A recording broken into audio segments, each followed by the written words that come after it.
Welcome back to Shijo Michael's Creations. Do you want to improve your English grammar? If yes, let us start studying. We all know that English is a language. Languages evolve as a result of human beings' evolution. Now let us see what is a language.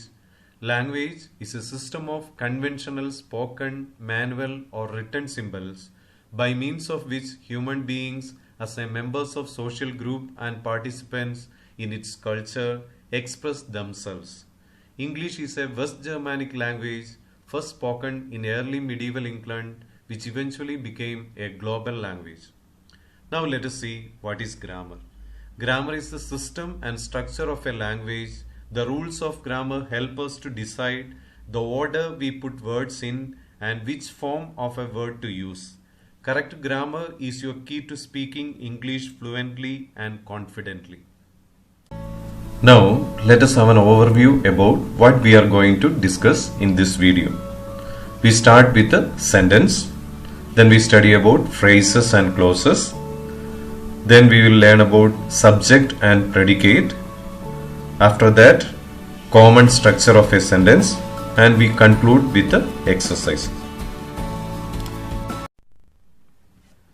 If you have a good grammar base, then your fluency and English speaking skills will automatically improve. It will reduce your fear also. As you know, a language starts from letters, and these letters help us to form words, and if that words are arranged in a meaningful way, it becomes a sentence. So we start our grammar class with a sentence. But don't forget to learn the correct spelling of grammar, that is Grammar. Now let us see what is a sentence.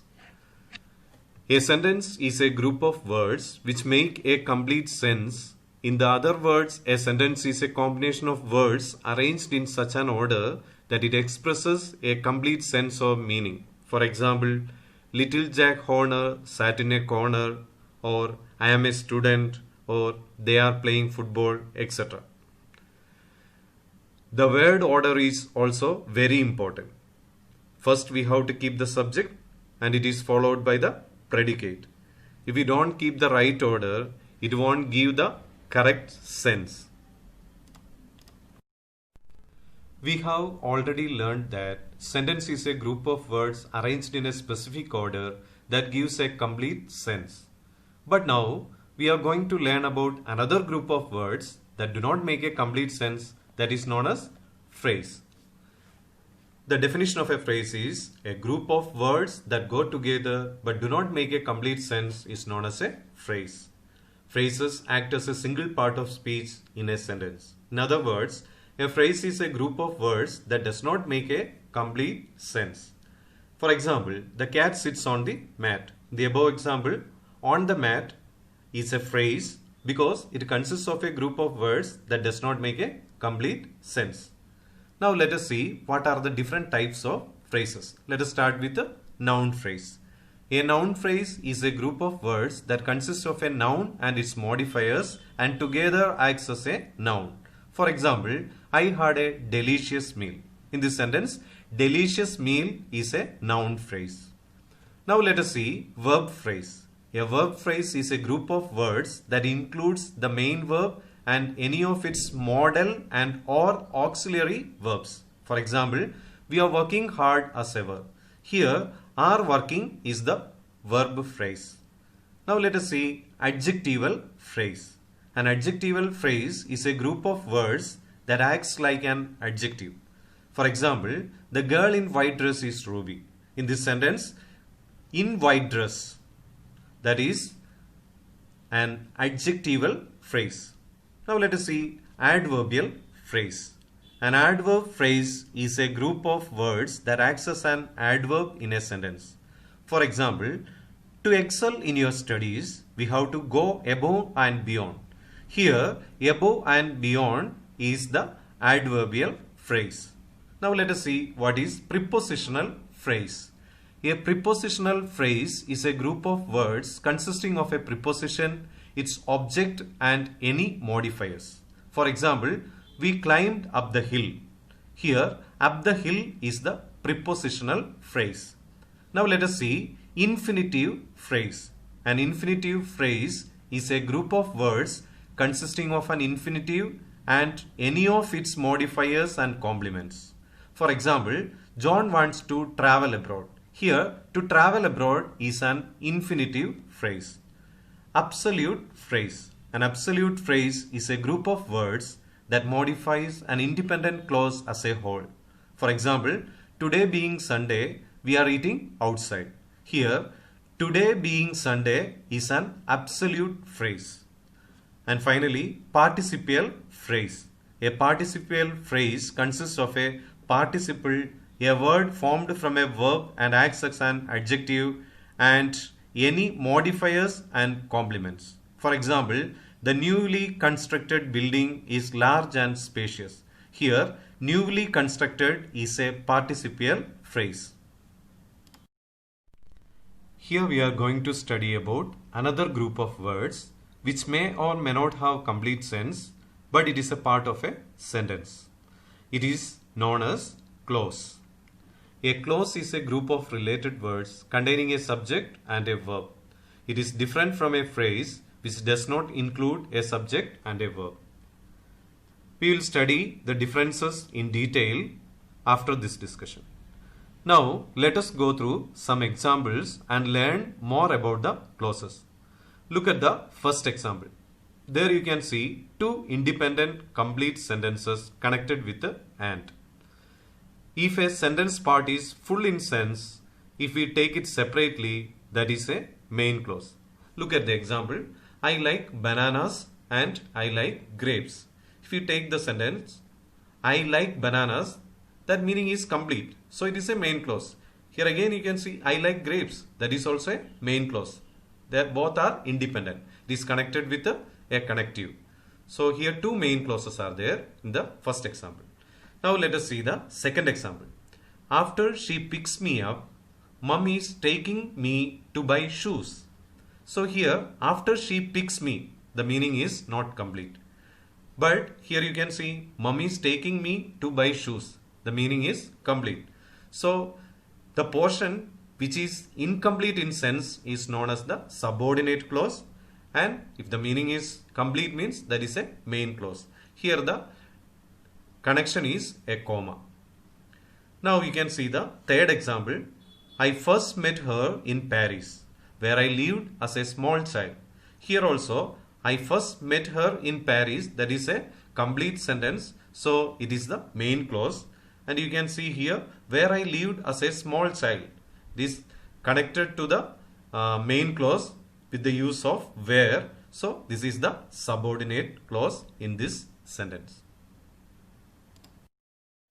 Now let us have a small comparison between independent clauses and dependent clauses. First let us see independent clause. An independent clause is a group of words that contains a subject and a verb and expresses a complete thought. That is why it is known as the main clause. An independent clause is a complete sentence. For example, Jim drove the car yesterday. Secondly, dependent clause. It is otherwise known as the subordinate clause. A dependent clause is a group of words that contains a subject and a verb but does not express a complete thought. It is depending upon another clause, that is the main clause, for the complete meaning. A dependent clause cannot be a sentence. Often a dependent clause is marked by a dependent marker word. For example, when Jim drove the car yesterday, he met with an accident. Here you can see when Jim drove the car yesterday, it is incomplete in meaning. It is depending upon the main clause, that is he met with an accident. Then only the sentence will have a complete meaning. Now let us see some of the important dependent marker words like after, although, as if, because, before, even if, even though, if, in order to, since, though, unless, until, whatever, when, whenever, whether and while are some of the most commonly used dependent marker words.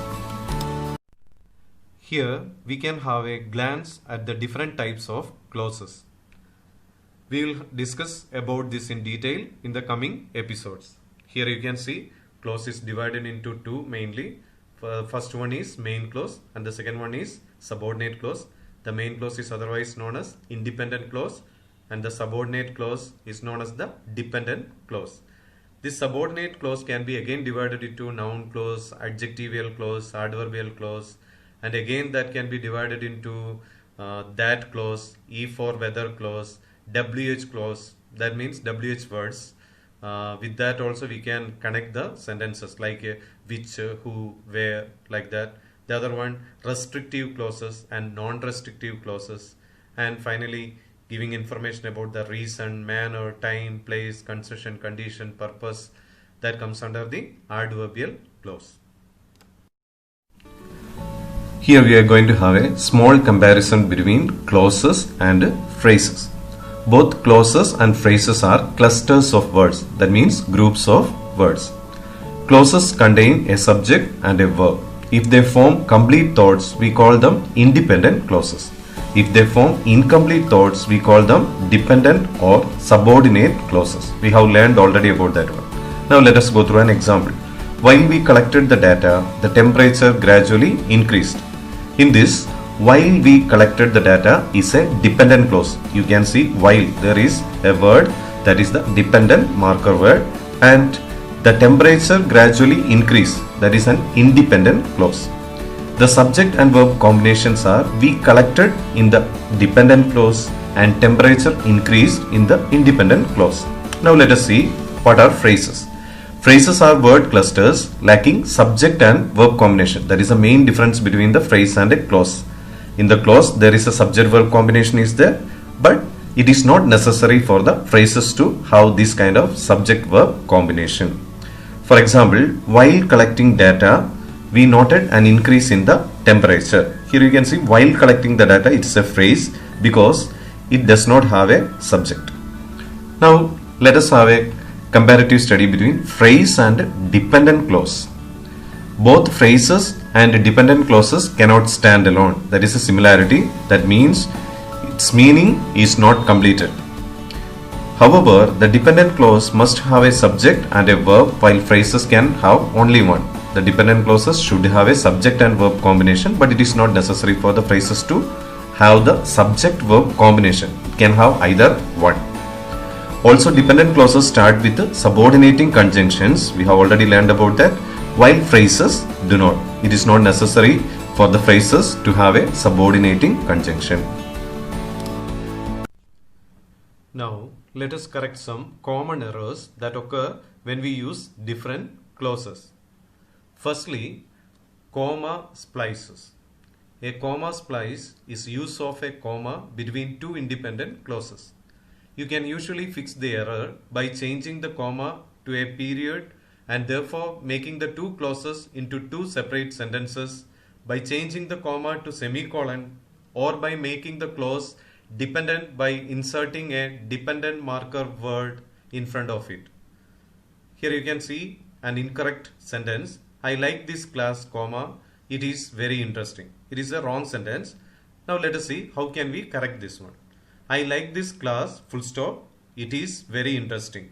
So this time there is no problem or grammatical mistake. Or I like this class, semicolon, it is very interesting. It is correct.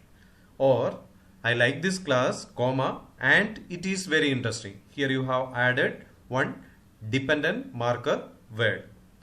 Or I like this class because it is very interesting. Here also because it is an dependent marker word. Because it is very interesting, I like this class. All these models are correct only, but I like this class, comma, it is very interesting, it is a wrong sentence. Second one, fused sentences. Fused sentences happen when there are two independent clauses not separated by any form of the punctuation. This error is also known as a run-on sentence. The error can sometimes be corrected by adding a period or semicolon or colon to separate the two sentences. For example, the incorrect word may be written like this: my professor is intelligent You are not keeping any comma or full stop or anything here. I have learned a lot from her. And then full stop. So this sentence is also wrong. What we have to do to make that correct is, my professor is intelligent, full stop. I have learned a lot from her. So that is a correct sentence. Or, my professor is intelligent, semicolon. I have learned a lot from her. That is also correct. Or, my professor is intelligent, comma, and I have learned a lot from her, full stop. That is another model. You can see one more model. My professor is intelligent, moreover, I have learned a lot from her. Before that also you are adding semicolon. So that is also important. And thirdly, sentence fragments. Sentence fragments happen by treating a dependent clause or other incomplete thoughts as complete sentence.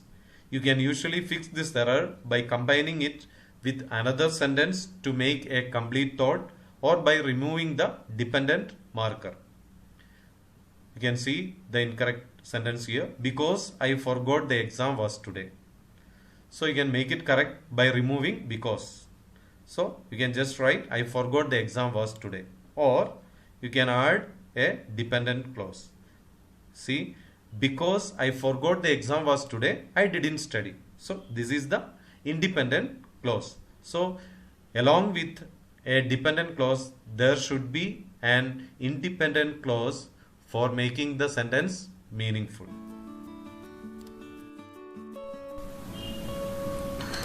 Now let us go through the common structure of a sentence, that is subject plus verb plus object. For example, Leda sings a song.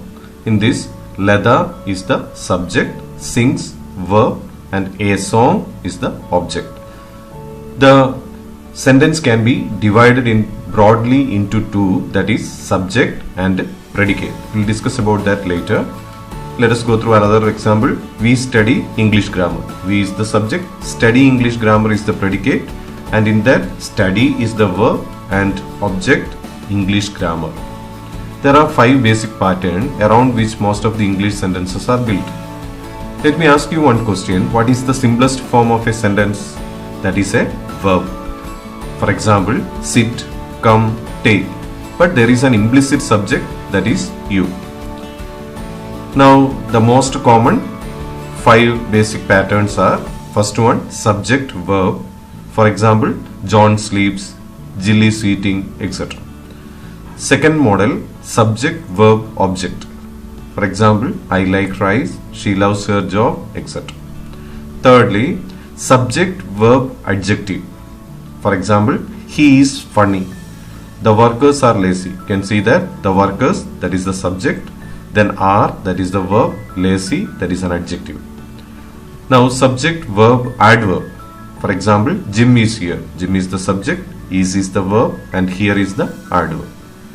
And finally, subject verb noun. For example, she is my mom. She is the subject, is verb, my mom, another noun. So these are the 5 basic patterns around which most of the English sentences are built. Now let us have a small discussion on what is a subject. The subject is who or what the sentence is about. It is always a noun or a pronoun. For example, the man went to the store. Man is who in the sentence is about, so it is the subject of the sentence. Now let us see another example. Fred laughed loudly at the joke. What is the subject in this sentence? It is nothing else, Fred. Now let us see another example. He paints posters. In this sentence, subject is there, verb is there, object is there. What is the subject? Who or what performs the action of the verb is the subject. Then what is verb? The verb is the word that expresses what that action is. Now what is the object? Whoever or whatever receives that action is the object. Now let us see, the subject of a sentence usually comes first, but occasionally it is put after the predicate. For example, here comes the bus. Here you can see the predicate came first, the bus, that is the subject, came last. In imperative sentences, the subject is left out or implicit. For example, sit down, thank him, etc. In this, the meaning is you sit down, you thank him, etc. Now types of subjects. Basic subject without any isolate is called basic subject. For example, history. Secondly, compound subject. When a basic subject combines with an idea belonging to one of the fundamental categories, it is called compound subject. For example, Indian history. Or else you can say another example of compound subject, a fool and his money, because it is two subjects are connected with the and, that is also a compound subject, and it's a part of a sentence also. A fool and his money are easily parted. Here also you can see the compound subject. One more example for compound subject is time and tide waits for no man. In this, time, tide are combined with and makes a compound subject.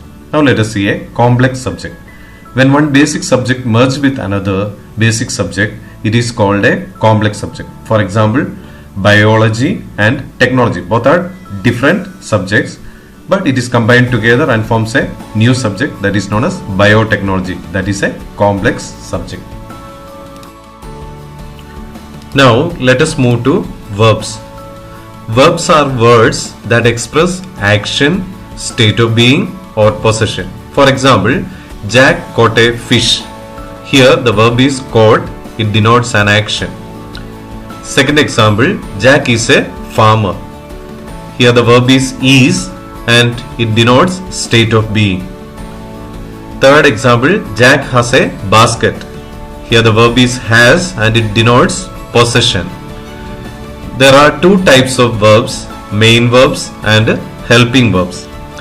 The helping verbs further divided into two, primary helping verbs and modal auxiliary verbs.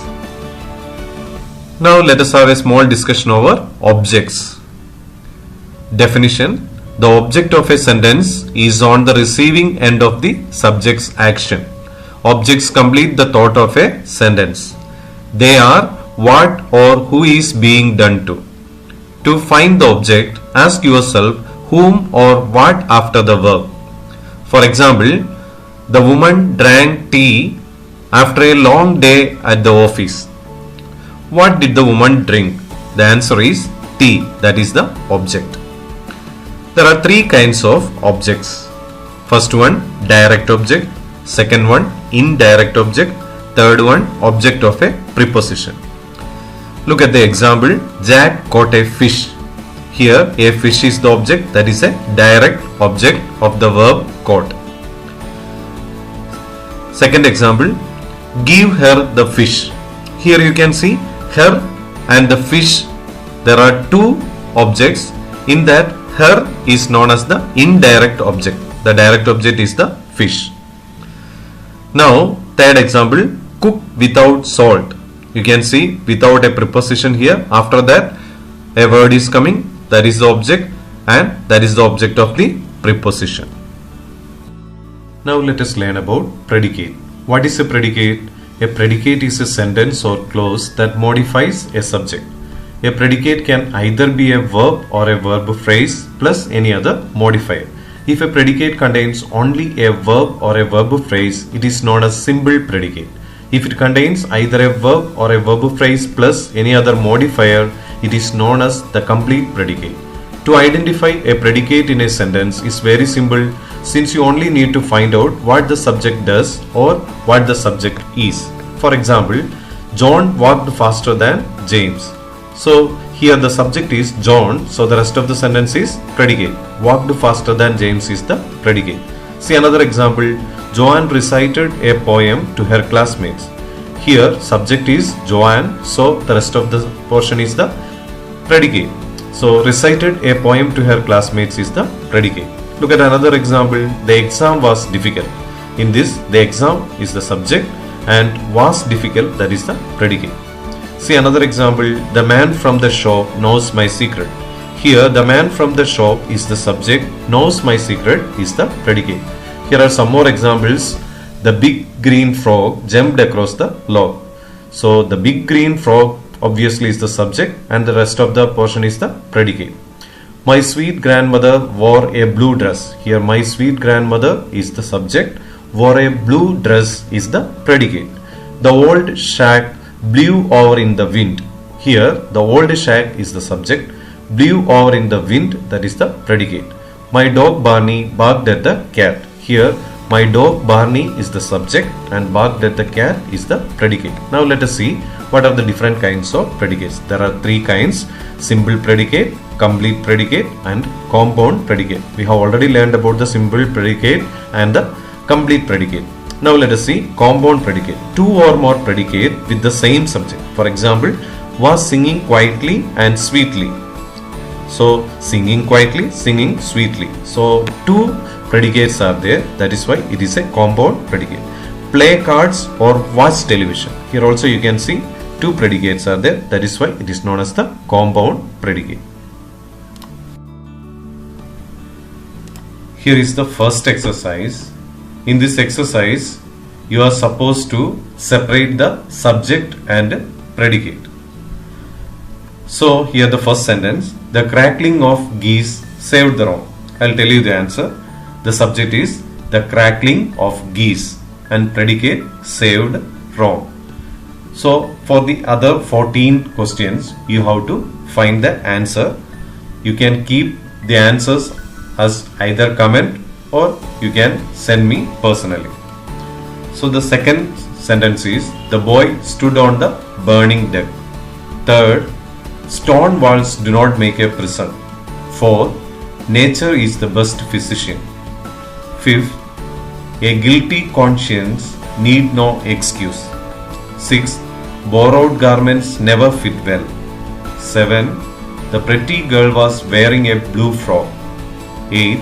My mother and my aunt are trained classical dancers. 9. My younger brother serves in the army. 10. A rich merchant was passing by the shoemaker's window.